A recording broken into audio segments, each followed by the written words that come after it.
তো এখন আমরা কিন্তু আপনার ব্যাটারিও কানেকশন দিয়েছি এবং চার্জার কানেকশনই দিয়েছি। দুইটা কানেকশন দিয়ে আমাদের যেটা ফল্ট ছিল, দুইটা কানেকশন দেওয়ার পরে শর্ট দেখাচ্ছিল, এখন 90 ভোল্ট শর্ট ছাড়া হয়ে গেছে। এবং আমরা মসফেট চেঞ্জ করে দিয়েছি উইথ চার্জিং আইসি, দুইটা জিনিসে চেঞ্জ করে দিয়েছি। এই দুইটা আইসি চেঞ্জ করে দেওয়াতে ফলে ওইটা রেডি হয়ে গেছে, বুঝছেন।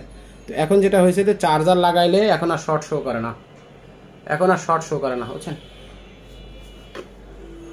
আমাদের এই কেসটি ছিল মূলত ব্যাটারি এবং চার্জার দুইটা একসাথে লাগাইলে থার্মোস্ফেট শর্ট করতে এবং চার্জিং আইসিটা হিট হয়ে যাচ্ছিল।